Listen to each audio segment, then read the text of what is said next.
Hello friends and welcome to my channel. Today I'm doing a reader problem book tag, which is basically 10-11 questions about the common reading problems and how I will solve them or not solve them at all. How I cry about them because they are indeed problems. Yesterday I read through the questions, I didn't answer them. So yes, we'll see what happens as I go through the questions. Question number 1 is, you have 20,000 books on your TBR.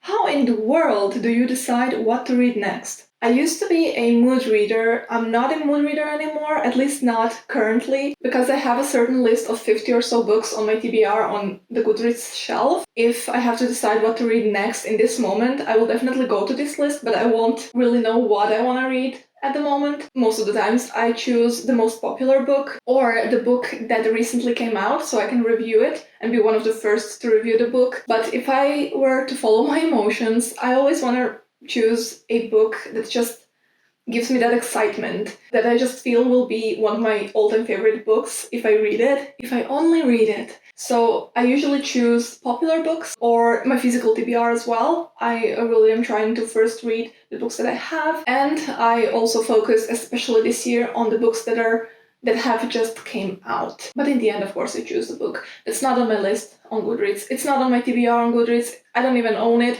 I just heard about it once and I'm like, that's the book I should be reading right at this moment. Let's move on to question number 2. You're halfway through a book and you're just not loving it. Do you quit or are you committed? Now this is a hard question because there's so many books that ended up being my all-time favorite books that in the beginning I didn't love. And then there are so many books that I just stuck through until the end and they ended up being the worst books ever, 1 star, never read again, not from the author, not the series, whatever. One of the books that I'm so glad I stuck with because it ended up being one of my all-time favorite books and the favorite book of 2021 is Dune. And that book took me 200 pages to love because it was at the beginning the 200 pages of suffering for me. I don't know, I didn't like anything about it, almost nothing. But then when I got to this 200-page point, all of my time that I invested into the book, it just paid off in the next 200 pages. So Dune, one of my favorite books of all time. Then we have another book that I have here. What is it called? I have no idea. I don't know. Okay, it's called The Mermaid and Miss Hancock. And that book was just so boring from the beginning to the end. And I read it whole because I got it for my birthday and I didn't want to quit. And I was like, it's gonna pay off. There's gonna be mermaids. It's gonna pay off. There's only dead mermaids. Spoiler alert. I'm really trying to DNF more books this year and for the past year because I just realized all the time that went into something that I don't enjoy is the time wasted. I may miss books like Dune, but I think there's many more books that I didn't love that I stuck through the end versus the books that I stuck through and then ended up loving. Now for question number 3. The end of the year is coming and you're so close, but so far away on your Goodreads reading challenge. Do you try to catch up and how?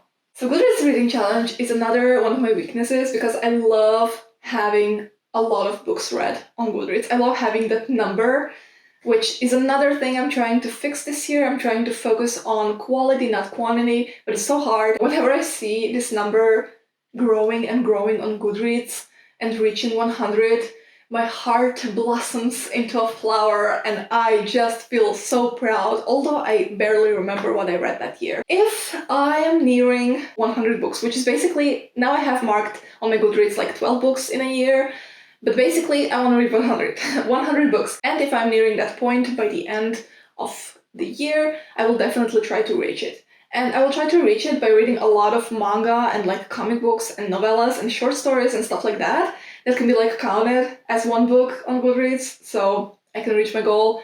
Last year, that was not the case. I read 111 books and they were all like books. However, this year, I feel like my reading is a much slower paced reading, so I might employ that method, or I might decide these numbers are not important, Maya. They're not important. So we'll see what happens. Now, as for number 4, the covers of a series you love do not match. How do you cope? I don't want to be a materialistic person, but I have a feeling I am. especially because I love having a bookshelf, I love having books, I love my books to be pretty, and I love my series to match. Like, I still have the Raven cycle unfinished, I still have only the second part of the Cruel Prince trilogy. You know, I don't have the means to complete my series, so even if they change the series mid-series, I probably won't buy it either way because I just can't afford it. But if I actually started to buy a series, and if they change it midway, I will be so pissed. I know I will. It never happened to me actually, but I would be so pissed. But that wouldn't stop me from reading the series if I love the series. And maybe I'd wait for like a special edition of books. I know they sometimes do those when the series is finished, and so maybe I will save money and buy the special edition. So yeah, before coming to BookTube, I didn't really care about book covers or stuff like that. Now it's like, I need to have beautiful books on my shelves. Is that character development? Okay, next question. Everyone and their mother loves a book you really don't like. Who do you bond with over shared feelings? That's another question and another problem, which I do have, because there's a lot of popular books that I just don't like, and I have strong feelings about. People whom I trust with book reviews and stuff, when they love a book I don't like, then it will be like a crisis in my head, because how can I trust this person? Can I trust this person ever again? What is world? Nothing is real. Maybe I should just do my own research for myself, not trust other people. Now, question number 6. You're reading a book and you're about to start crying in public. How do you deal? My legs are killing me, I can't even sit anymore. I am preparing to start crying in public, and I'm reading a book. Do I stop myself? I don't think I could if it's something really emotional, but then again, if I see where the book is going, if I know something emotional will happen, I will isolate myself so hard, like you won't see me for 3 days afterwards, because I will still be crying in silence, alone. But if for some reason I wasn't expecting what's gonna happen and I was reading a book in public, which I don't usually do, then I would just cry. People are seeing I'm reading a book and obviously something happened and I'm crying. I feel like people understand, because if I saw someone reading a book and crying, I would be like, I'm there with you, man. I'm there with you. You know, I understand. And I have a feeling that people also understand when they see someone crying over a book. A sequel of a book you loved just came out, but you've forgotten a lot from the prior novel. Will you reread the book? Skip the sequel? Try to find a synopsis on Goodreads? Cry in frustration? I'm certain that I love reading trilogies and series I love, but if it comes to those that I'm just like neutral about, I don't know. I think I would just like reread the synopsis, not the book. You do not want anyone borrowing your books. How do you politely tell people nope when they ask? That's a complicated question, because I used to love borrowing books to people, lending books to people, or borrowing. I love that because I want to share the books that I love with other people. And then story time. One day I was in middle school and I had this presentation in German and I hated German. No, high school, it was high school. And I hated German, but anyway, I chose to present my favorite book, which was Nevermore by Noel, I think, Alyson Noel. But anyway, that was my favorite book in high school. And I, after the presentation, was so like, and the teacher was like, oh, nice books, like they sound nice, do you have them, like would you want to borrow them to me, lend them to me? And I was so excited. I was like, oh my god, I hate German, I'm not really good at it, but if I borrow the books to, you know, my teacher and she loves them, then maybe my grade will like become higher. I don't know, that was my train of thought. I borrowed the book and it was summer holidays, so she had them for like 3 months. And then in the fall, when I came back to school, she returned them to me after like weeks of having to remind her. Imagine the state of the books that I got them in. There was some kind of red paint on the cover. Like I don't know if I have this book or not. I think I do have it somewhere, but it was red from some paint, really battered, and there were some shop lists in there, to-do lists, some kind of bet. I found out some things, like personal things about the teacher, because some papers were left in there. I was so freaking mad.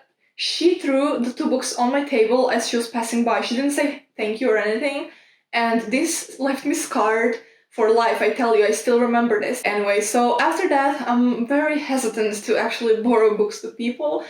I still want them to read the books that I love, but to get them back after months and months in such a horrible state, like my favorite book, please understand me, please understand what I'm saying. I know they're just material things, but you know, I bought a book. I care for it. It was she was my teacher. Yes. So I would definitely borrow nonfiction to people if I think that this nonfiction is really like life-changing. For example, How Not to Die. This book I'm trying to get in Croatian for months and months. I'm trying to find it. I don't know where to find it, but I will find it and I will make my parents and my sister read it. also Cal Newport's books are phenomenal. If I had like physical copies, I would borrow them to everyone. And anyway, everyone is just like downloading books online nowadays and borrowing them from the library, so it's not really a big thing to borrow a book from a friend anymore, at least not here where I live. And I also don't have any friends to borrow books to, so... You've picked up and put down 5 books in the last month. How do you get over your reading slump? Now that's a loaded question, because how do I get over my reading slump? I don't. I do this all the time. Like, I would pick up so many books and then I'd realize I don't really want to read them, and then I would delete them from my Goodreads. If I am in a serious reading slump, I will just stop reading books for a while. I will say to myself, it's okay to concentrate on other things. Maybe I want to watch more TV shows. Maybe I don't want to do anything of that. I just want to concentrate on my studies and read books for school, which is something I never get slumpy about because I have to read them for school. But, you know, when it comes to fiction books, those are the books that I get slumpy about. The point of reading is to be happy and to enjoy the moment of reading. And if I don't enjoy the moment of reading, I have to find something else that I do enjoy until, you know, the wish for reading comes back again. So this is how I ride the wave of reading slumps. Yes. There are so many new books coming out that you're dying to read. How many do you actually buy? I don't really buy new releases at all because I want to buy the books that I actually read and enjoyed, or the books that I'm really, really certain I will enjoy. When it comes to new releases, there's so few actual reviews that I don't want to risk it and buy the actual book. I mean, I will get it in the ebook format if I really want to read it. But when it comes to like series I'm already reading or the authors of trust, if they have a new book coming, I will probably buy it. And then there will be like 4 years until I read it. But I will have them. After you've bought the new books you can't wait to get to, how long do they sit on your shelf before you get to them? I think I've answered this question in the last question. At least 3 years, maybe 4. Sometimes when it's a birthday present, I will make it a priority.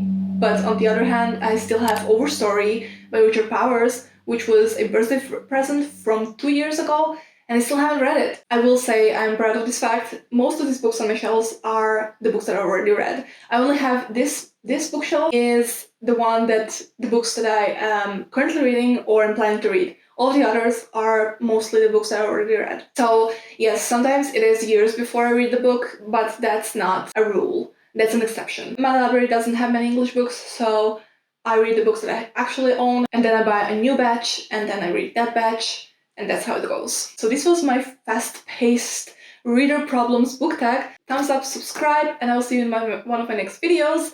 And now I'm gonna get up and let's do this together, because Jesus fucking Christ, I don't feel my legs. Oh my god.